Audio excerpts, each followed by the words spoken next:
Hello，大家，咁咧我哋繼續嚟解2025年嘅 past paper 啦。我而家一鼓作氣啊，我想快啲拍晒2025年啦，因為太多嘢想講啦。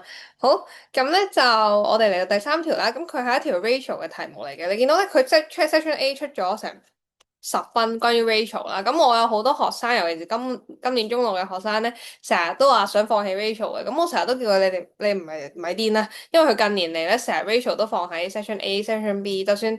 係咧，即係佢已經好少再喺 Section C 出成條 Rachel 啦。Instead 咧，佢就成日出喺前面。咁所以咧，我就唔建議放棄嘅。即係雖然我都唔建議任何人放棄任何一個 chapter 啦。咁但係 Rachel 咧係絕對，你起碼一定要識一啲成日考嘅 Rachel 嘅。呢一個係我嘅忠告啦。好，咁我哋事不宜遲啦。你見到佢咧？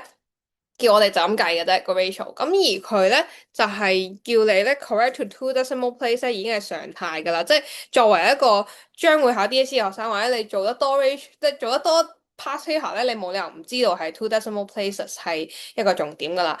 講咗好多次噶啦，如果你計到整數嘅話咧，記得整數都要加1.00喺後邊，或者你計到可能31.5咁樣，你都要0.50啦。咁我唔想再 stress on 呢樣嘢，要提大家啦。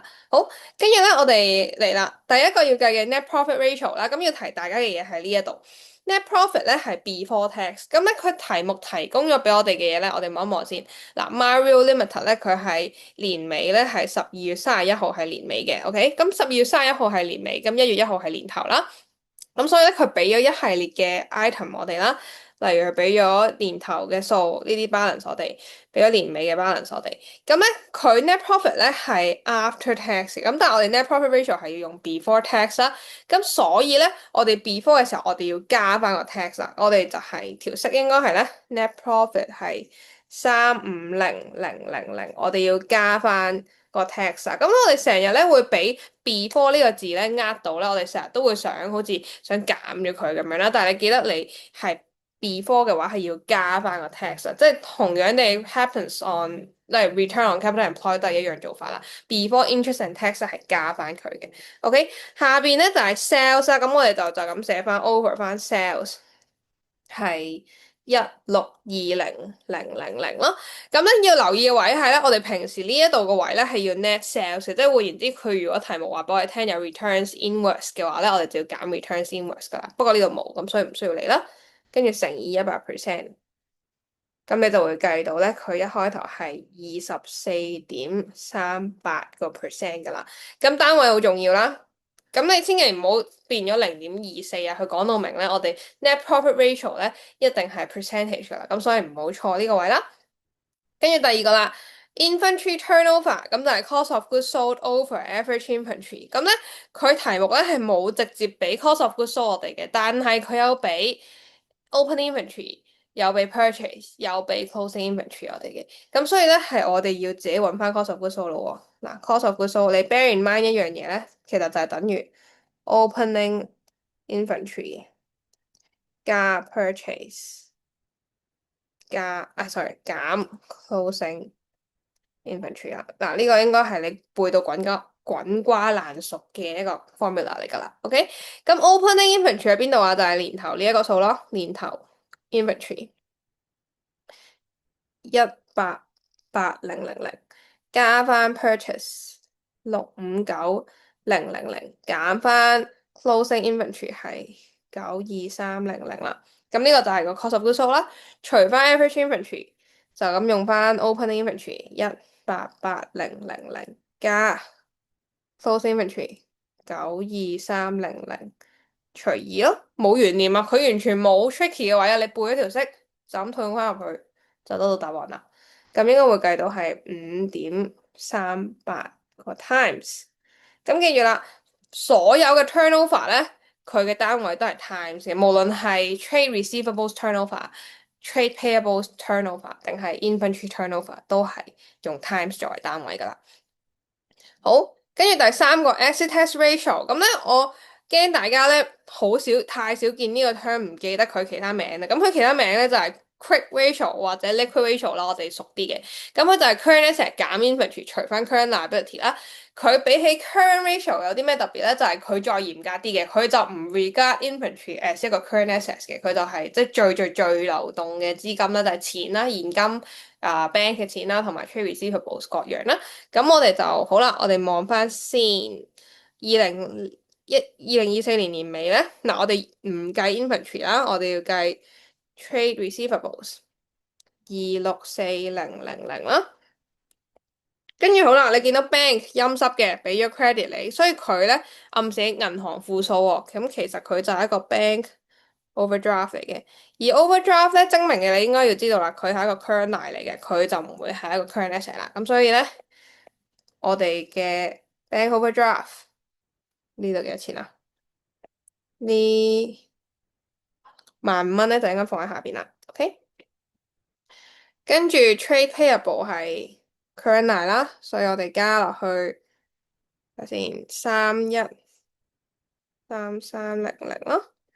跟住 tax payable 都係 current line 啦，加45,000。跟住 bank loan 嗱，而家2024啊嘛，2025年1年內要還嘅，咁所以我哋呢一個都係 current line 啦。而呢個2035年先還嘅，咁所以佢就係 non-current line 啦。OK，咁所以我哋個分母嗰度我哋要加埋短期 bank loan 啦，就係20萬啦。OK，咁所以咧最後咧，你應該會計到我哋個比率係0.46:1。OK，咁呢個其實好無聊嘅，就即係 bank loan 考你嘅日期咧，即係點樣為之 current line 咧，就應該大家都應該好熟嘅，係啊，就係咁。跟住最後 gearing ratio，咁 gearing ratio 咧可能相對嚟講就係最複雜嗰條啦嗱。咁但係其實都唔係真係好複雜嘅，因為其實 gearing ratio 計緊啲乜嘢咧？就係計緊我哋公司嘅長期嘅即係營運嘅資金入邊有幾多係一個 liability，對於公司嚟講係一個 debt financing 嘅存在啦。咁所以佢就係 non-current line 加 preference share capital，再除翻 non-current line 加shareholders fund 啦。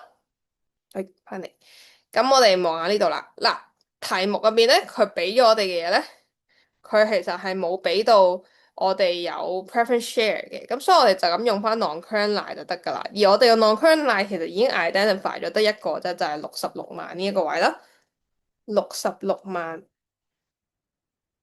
而我哋 non-current line 都要放喺下邊啦，66萬啦。跟住就要加翻我哋嘅 shareholders fund 啦。我哋 shareholders fund 咧要自己計嘅。首先咧，我哋咧上年嘅呢個係年頭嘅 retained profit 啦。咁但係我哋要今年年尾嘅 retained profit 要點樣計咧？就係上年加今年 profit after tax。咁佢冇話俾我哋聽有任何 transfer to general reserve 啊，各樣嘅嘢啦，佢就淨係得 retained profit 啫。咁咧，我哋睇下先，仲有嗰個 ordinary share capital，咁佢就冇講到今年有冇 issue 新嘅ordinary share capital 啦。如果佢冇講，我哋就 assume 佢 remain unchanged 1075000。OK，咁所以咧，我哋呢度咧，我寫翻俾大家啦。呢個就係呢個係 opening 嘅 retained profit 啦，再加今年嘅 net profit after tax。其實呢兩嚿加埋一齊咧，就係等於我哋今年嘅 closing 嘅 retained profit 啦。就係平時我哋做 limited company 咧，我哋咪會有一個 statement to calculate 今年年尾嘅 retained profit 嘅。咁其實我哋呢一部分將呢兩個加埋一齊就係做呢樣嘢，再加埋呢一個1075咧，就係 ordinary share capital 嚟嘅。OK，咁跟住 gearing ratio 要乘翻100%啦。咁所以最後你得出嘅答案咧就係29.56%啦。咁所以佢都唔係一條好複雜嘅計 ratio 嘅，你就咁就攞到8分噶啦。如果你小心有背好啲 formula 嘅話，所以係唔可以放棄嘅。OK，咁跟住最後啦，limitation of ratio analysis 你背嘅啫。咁有啲咩限制咧？我寫咗俾大家。例如你計嘅嘢咧，就係 ignore 咗個 qualitative 嘅 information 嘅。咁咧你最好就俾少少例子解釋啦。雖然佢就咁叫你 state 啫，咁你都可以解釋多少少嘅，wouldn't hurt 你寫多少少，咁可能你會即係會好啲啦。你唔知幾時佢又搬龍門，話你要寫多少少噶嘛，係咪？